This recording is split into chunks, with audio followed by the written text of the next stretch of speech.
I want to tell the public, in addition to giving the police the tools to succeed, in addition to $5 million investment in citywide cameras, and if you can remember, when we brought on the anti-violence team and when we brought on the cameras, I said we're not going to stop crime 100%, but it's to be proactive.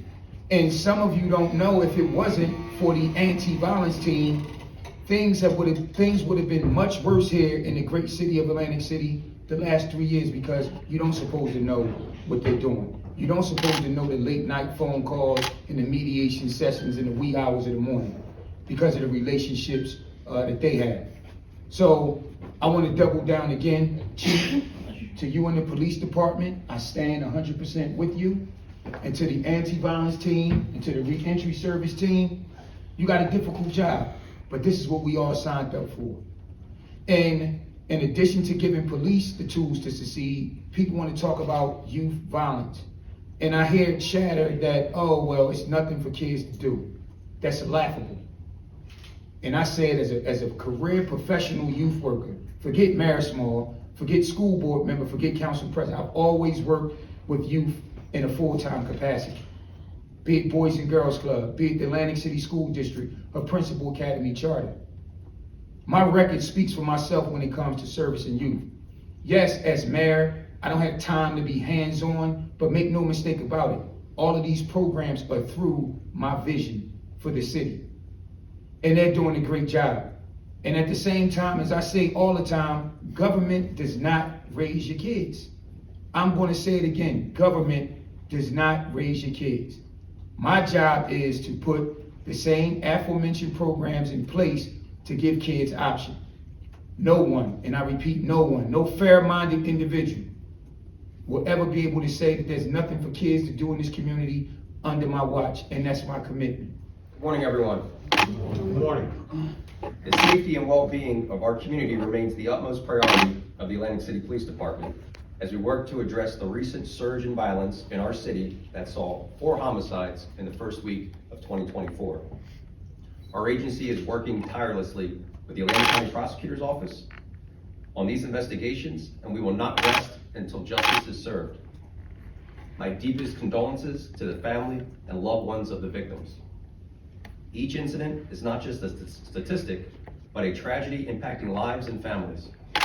Let me be unequivocally clear. This surge in violence is unacceptable, and we are taking decisive action. We are intensifying our presence in affected neighborhoods, have increased our minimum staffing levels, and are collaborating and working with our public safety partners on ongoing operations. The anti-violence team and re-entry, which consists of these gentlemen and young ladies back here, we're in the communities, we're out there, we're looking, but we need help. We need help from the communities. This is what this community walk was about. This is, like he said, we're not being reactive, we were being proactive about a peace walk. Just so happened that we had to push it back because of inclement weather. We're looking for everyone in the community to come out and join us, and not just join us, but stay a part of us. Be a part of us. This is like an open and welcome to, the community to be addressing the problems with us. Like, we can work better and smarter together.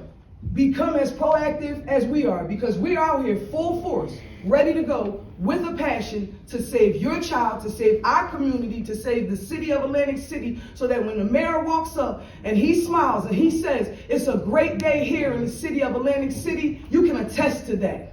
Our job as reentry services is to reduce the recidivism rate here in Atlantic City.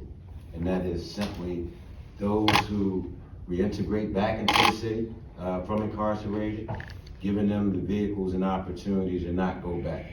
And as we collaborate with the anti-violence department, whose focus is in the community and on the community, in particular our youth, our goal now is creating collaborations and partnerships that actually cultivate and foster that type of environment.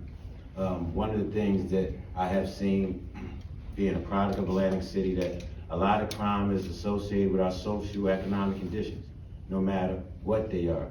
Even mom and dad is not working or managing their resources right. And then our young people, they see through media outlets, through television, through radio, everything geared around capital. So to think that capital, we live in a capitalistic society that's not capital driven, and not to have financial literacy tools in place so our people can make the money in a month match, we all are dropping the ball. So it's our job collectively to now change that.